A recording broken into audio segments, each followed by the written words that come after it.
The rain hadn't stopped all morning. Rachel Whitaker pushed the cart through the parking lot of Grover's Market, her hood barely holding back the drizzle. Liam had stayed home with the kids, Mia and Lucas, while she did the weekly grocery run. The usual list, the usual routine, but today wouldn't be usual. Inside the store, the hum of fluorescent lights and the soft pop music playing overhead blended with the muffled chatter of shoppers. Rachel navigated the aisles with practiced ease until a flicker of movement by the produce section made her pause. At first, she thought the kid was just lost. He looked about 17, maybe 18. Damp hair stuck to his forehead, and his clothes were thin, too thin for early spring. No shoes. His arms were crossed tightly over his chest, and he avoided eye contact with everyone. People walked past him like he wasn't there. Rachel didn't. "Hey, are you okay?" she asked gently, stepping closer. The boy startled, eyes wide. "I'm fine," he said quickly, voice barely above a whisper. "Just cold." "You're barefoot," she pointed out, glancing at the dirty floor beneath him. "I lost them." There was something hollow in his voice, not defiant, not dramatic, just empty. Rachel hesitated. Logic told her to alert someone at the store, but something maternal, instinctive, took over. "Wait here," she said. She returned 10 minutes later with a pair of flip-flops from the clearance rack and a bottle of water. "At least put these on." He stared at the sandals, then at her. "Why are you helping me?" Rachel didn't have a good answer. "Because no one else is." They ended up sitting on a bench near the customer service desk.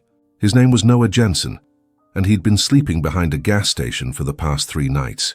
No phone, no wallet, no real explanation, just that home isn't an option anymore. She called Liam. "I know this sounds crazy," she told him, voice low as she stood outside under the store's awning, "but I think we should bring him home just for tonight." There was a long pause on the other end. "Rach, we don't even know him." "I know, but I don't think he has anyone." Silence, then Liam's voice, soft and uncertain. "One night." Back inside, Rachel offered the idea. Noah didn't respond right away. He looked at her with disbelief, as if kindness like that didn't exist anymore. Then, slowly, he nodded, and just like that, everything changed.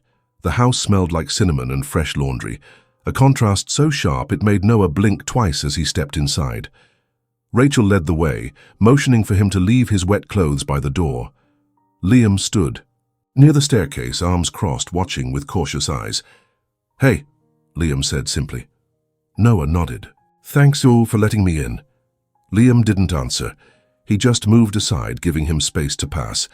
Upstairs, Rachel opened the door to a small room with a twin bed, pale blue sheets, and a dresser that looked like it hadn't been used in years. "This was Mia's old room before we moved her in with Lucas," she said, setting down a clean towel. "Bathroom's just down the hall. There's soap, toothbrush, everything you might need." Noah stood in the doorway, not moving. The room looked too clean, too untouched, like something in a catalogue.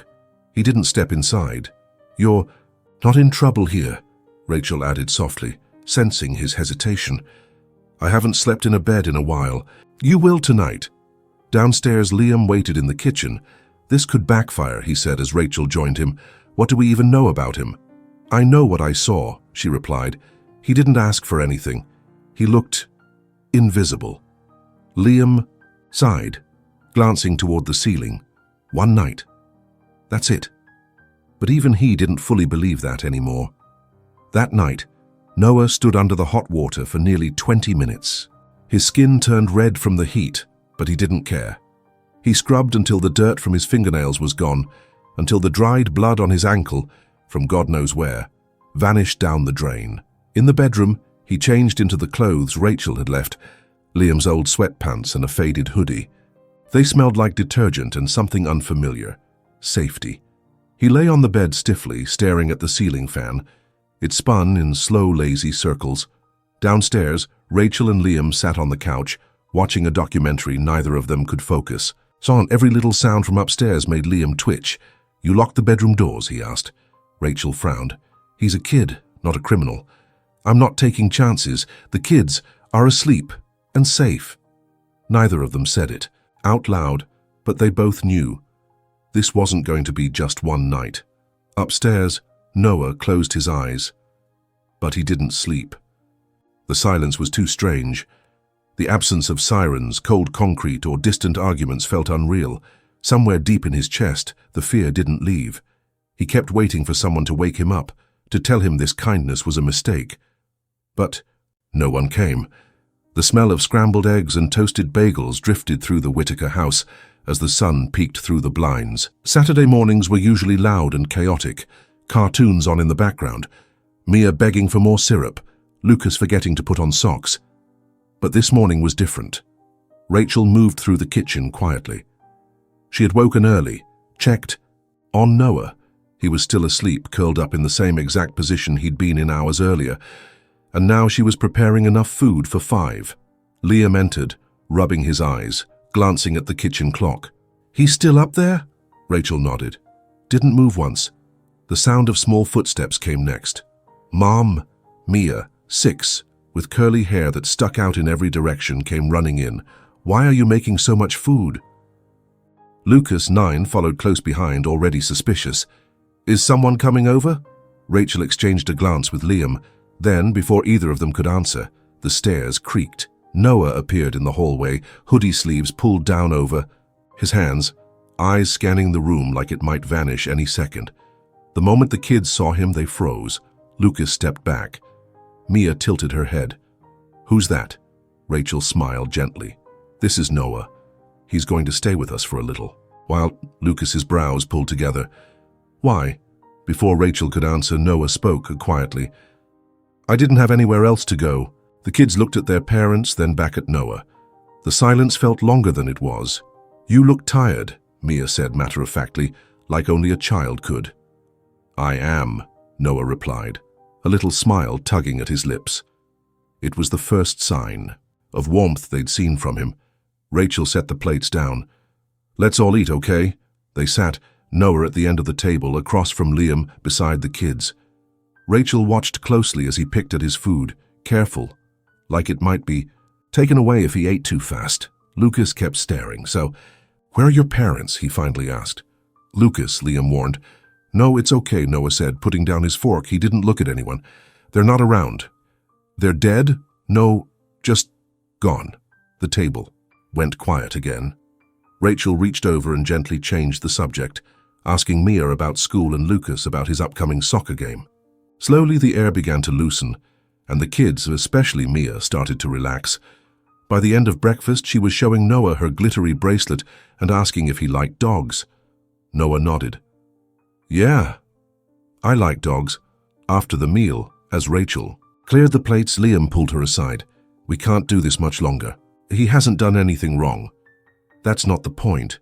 The kids have questions and we don't have answers." Rachel looked at her husband. "Then maybe it's time we start asking." Upstairs, Noah stood alone in the hallway, watching. The framed pictures on the wall, birthdays, vacations, family, Christmas mornings, he didn't touch them, just stared. And for the first time in a long while, he let himself wonder what it might feel like to belong somewhere. The first real crack appeared on a Tuesday afternoon. Liam had come home early from work to grab his laptop charger, a quick in-and-out visit. As he stepped into the hallway, he heard a sound coming from the guest room. The door was slightly ajar. Curiosity nudged him closer. Noah was sitting at the desk, back to the door, holding Liam's old wristwatch, one that had been sitting untouched in the top drawer for years. He wasn't just looking at it, he was winding it. Familiar, careful, precise, too precise. Liam cleared his throat. Noah flinched, spun around. "Oh, hey, I didn't hear you." Liam stepped into the room, slowly. "That's my father's watch.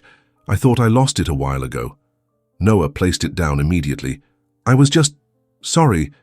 I didn't mean to..." "It's fine," Liam interrupted, though his voice was tighter than he intended. "Just don't go through the drawers, okay?" Noah nodded. "Yeah, of course." Liam left the room, but something in his chest had shifted. That night at dinner, Noah was quieter than usual. He barely touched his food. Rachel tried to keep the conversation light, but even she noticed his shoulders were more tense, his glances quicker. Later, as she and Liam folded laundry in their bedroom, she brought it up. You've been off with him today. I caught him going through my stuff. Rachel looked up. Seriously? Liam nodded. He was holding the old Seiko, said he found it. Maybe he did. That drawer's always open. Rach, he was winding it. Perfectly. He knew. How? She hesitated. So? Some kids pick up things. No, it wasn't casual. It was muscle memory. They both paused. Then Rachel added, Yesterday, I found the Wi-Fi router unplugged. Said it was an accident, but none of the kids go near that shelf. And this morning the back door was unlocked. You think he's lying? I don't know, she said quietly, but we don't really know anything about him. The next day, Rachel tried something different. As she and Noah worked together in the kitchen, slicing vegetables for dinner, she asked casually, So, where did you grow up? Noah didn't look up. Here and there. Did you go to school? In Oregon? No, we moved a lot. Military family? He paused. Something like that. There was a beat of silence, then Rachel smiled. You're good with knives. Noah blinked. What? Chopping. The way you handle them. Fast, clean. You've done it before. He shrugged. Used to cook for myself, but Rachel saw it. The flash in his eyes. That flicker of something rehearsed. That night, after the kids went to sleep, Liam brought down a cardboard box. Inside it, locks, flashlights, a few electronics. He'd been meaning to repair. Let's see if anything else goes missing. Rachel didn't argue. The house had been warm at first, but now it was filled with the quiet tension of polite smiles, watched footsteps, and silent doubts. And upstairs, in the guest room, Noah stared out the window for a long time, unmoving, not watching anything in particular, just waiting. By the end of the second week, the atmosphere in the Whitaker house had quietly shifted. No one talked about it, but everyone felt it. Noah still slept in the guest room. He helped set the table, folded blankets in the living room, took out the trash without being asked. On the surface, everything looked normal, but the family had begun to move differently. Lucas no longer left his bedroom door open at night. He didn't say why, he just started doing it.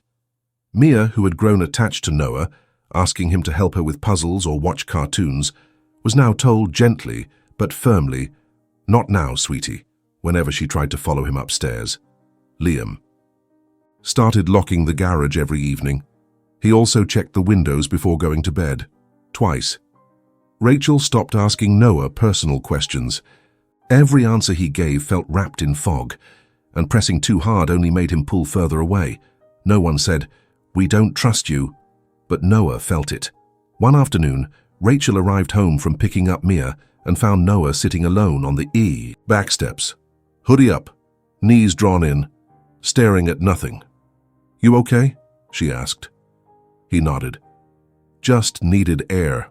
She sat next to him, hands tucked into her jacket. The spring wind carried the faint scent of damp earth and old leaves. "I'm not trying to be a burden," Noah said suddenly. "You're not."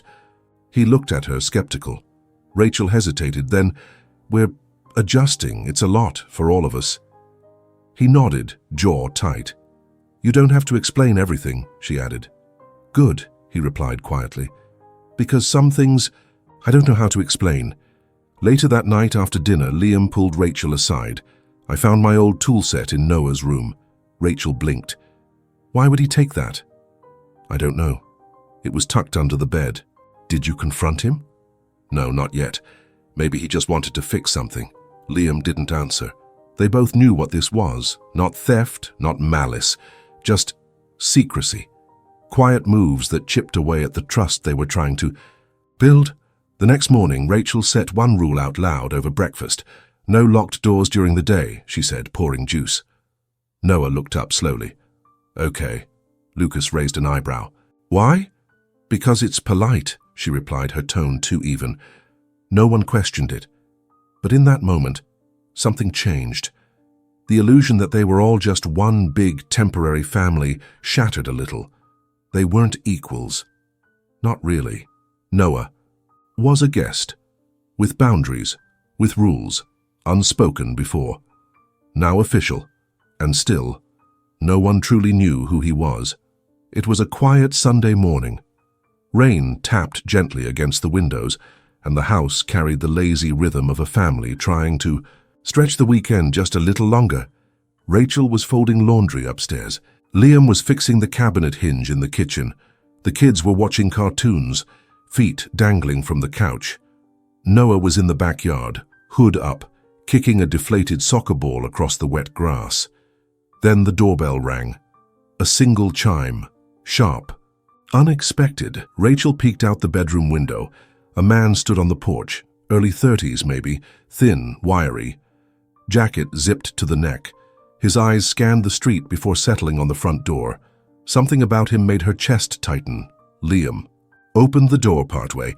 "Can I help you?" The man smiled politely.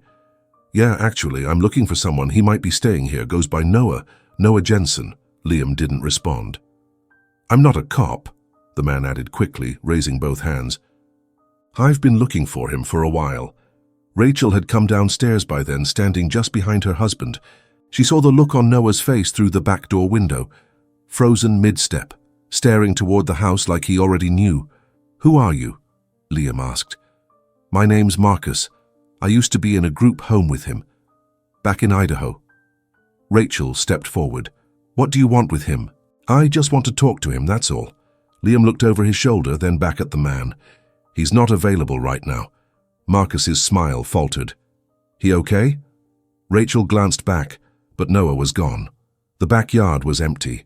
They found him 20 minutes later, tucked into the side of the garage, hoodie soaked, face pale. "I didn't know he'd find me," Noah whispered. "I didn't think anyone would." "Who is he?" Rachel asked softly. Noah looked at her, eyes glassy. "We were in the same place, foster care. He was older. He liked control." Rachel's stomach dropped. "Did he hurt you?" Noah didn't answer. And that was answer enough. Liam walked back inside, fists clenched. "He's still out there," he said. "Asked me to give Noah this." He held out a crumpled envelope. No name. Just a folded piece of paper inside. Rachel opened it. 3 words.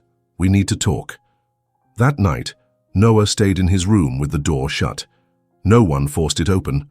Rachel and Liam sat at the kitchen table, envelope between them. "We have to decide," Liam said. "This isn't just charity anymore. It's not about kindness. It's about safety." Rachel stared at the handwriting. "He's a kid, Liam. He's also hiding things." Upstairs, Noah sat on the edge of the bed, staring at his hands. The letter sat untouched beside him. His heart beat so fast it made his vision blur. He had run before, but this time he wasn't sure if he could, not because he didn't want to, but because for the first time, something inside him didn't want to leave. The house was quieter than usual, not the peaceful kind of quiet, the heavy, unspoken kind, the kind that seeps into walls and fills spaces between glances, the kind that makes footsteps softer, voices lower and thoughts louder. Noah barely left the guest room. Rachel checked in on him in small ways. A knock on the door, a plate of food left on the desk, folded laundry at the foot of the bed.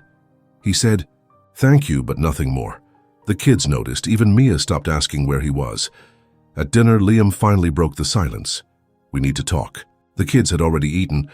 It was just him and Rachel at the table. She knew exactly what was coming. "I called someone," he said. Rachel froze. "Who?" "A youth social worker, just for advice, not to report him." She didn't respond. "He's a minor? We can't keep pretending this is temporary when it's clearly not. We're not equipped for this." Rachel looked at her plate. "He's not dangerous." "That's not the point, Rach. The man who showed up here, that was real. His past is coming for him, and we don't know what that means. What if he disappears in the middle of the night? What if someone else comes?" Her voice was low. "And what if we're the only thing keeping him together?" Later that night, Rachel went to Noah's room. He was sitting on the floor, legs crossed, staring at the window like it might offer answers. "Or escape." "I heard him," Noah said before she even spoke. "You should let me go." "We're not kicking you out. You don't have to. I know how this works." She sat down beside him. "Noah, we opened our door because you needed help. But we didn't know how long it would be. We didn't know how much help." He nodded. "That's fair."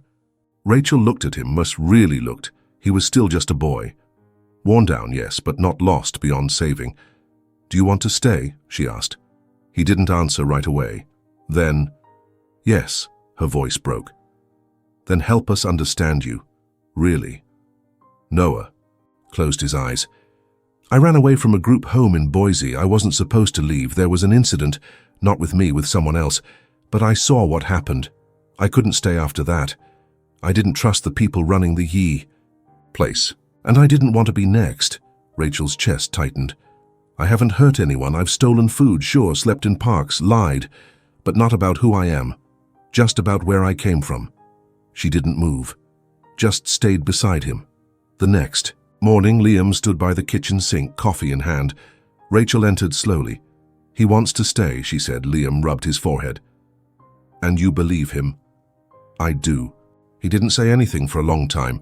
Then finally, with a quiet breath, "Then we do this the right way. We file a temporary guardianship. We tell the agency what we know, but no more secrets." Rachel nodded. Liam looked toward the staircase. "We're either all in or we're not in at all." Noah came down a few minutes later. Liam didn't smile, but he did pull out a chair. "Sit. We need to talk." Noah sat. This time he didn't look like he was waiting for the door to open again. He looked like he was finally ready to stay. The stack of papers sat on the kitchen table like a challenge no one really wanted to face. Forms from Child Protective Services, background check authorizations, temporary guardianship agreements, signatures, disclaimers, legal language that seemed designed to confuse more than clarify. Liam stared at the first page. "Why does this feel like applying to adopt a ticking bomb?" Rachel didn't smile. "Because we're scared, but scared doesn't mean wrong." Noah wasn't home during the meeting. Per request, he'd gone with Mia and Lucas to the park, supervised by a neighbor the family trusted. The agency made it clear. Until everything was processed, Noah couldn't be alone with the children. It stung. Even though Liam understood, the social worker assigned to the case, Angela Monroe, was calm but firm. Mid-40s, glasses, a neutral smile. That felt like it had seen too many stories just like this. "I'll be frank with you," she said, pen in hand. "You're stepping into a complicated situation. Noah's file is incomplete.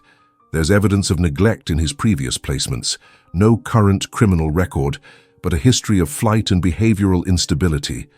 Rachel straightened. "He's been stable with us." Angela nodded. "That's why we're pursuing a temporary arrangement rather than removal. But you'll be visited weekly.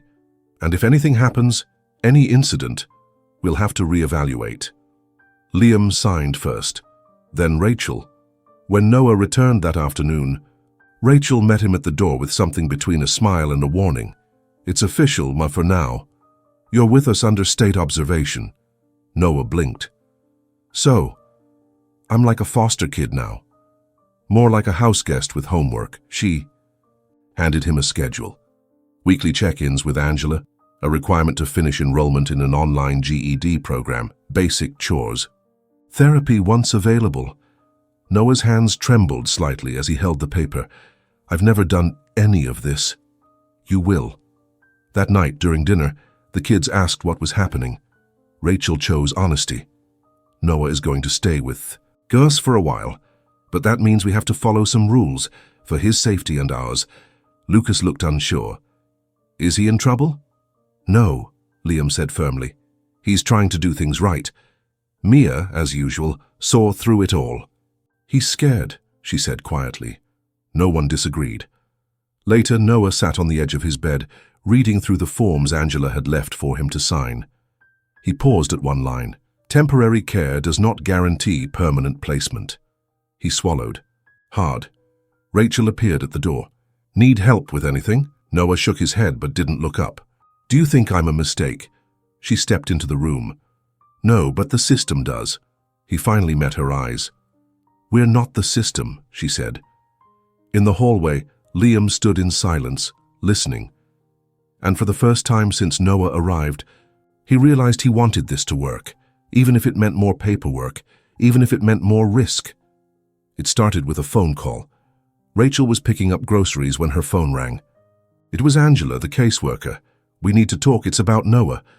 Rachel pulled over instantly. "What happened?" "There was a break-in at the old group home in Boise. A laptop and some records were taken. Security footage shows a figure." Matching Noah's build and clothing from last month. Rachel's stomach dropped. He's been with us for weeks, he hasn't left. Angela hesitated. We're not accusing, but we have to investigate. The footage isn't clear. But the timeline overlaps.